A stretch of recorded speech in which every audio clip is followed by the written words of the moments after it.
আচ্ছা, আপনার নাম কি? একটু সুন্দর করে তাকান তো, সুন্দর উঠবো ছবি। বাড়ি কোথায়? ঢাকা মিরপুর। ঢাকা মিরপুর। বাবার নাম কি?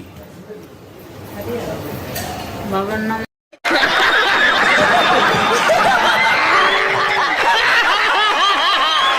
বলা লাগবো? হ্যাঁ, বলেন কি না বাবার নাম বলেন?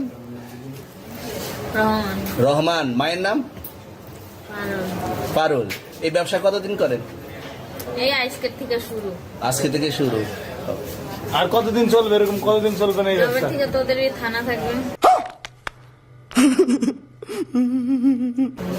যতদিন এই থানা থাকবে, আমাদের মতন মানুষ থাকবে, ততদিন ব্যবসা চলবে। আপনারা চালাচ্ছেন বিদায় তো চলবে। আচ্ছা, ঠিক। আমার বাপের জন্ম কেউ হয় নাই, আমার জাত গোষ্ঠীতে কেউ হয় নাই। এখন এই মালগুলো আসলে কার? এই যে 40 পিস ইয়াবা, এগুলো কার? এনাদেরকে জিজ্ঞেস করেন। আমি फिर से आ गए रे बाबा, इधर जहर खाने का पैसा नहीं है तो जा रे जा। তো পাইছে তো আপনাকে সহ, গাড়ি সহ, আপনার সঙ্গী সহ। আপনার আরে সঙ্গী ভাই, পাইলেই কি আমার নাকি? আজব আপনার তো সঙ্গী আপনারা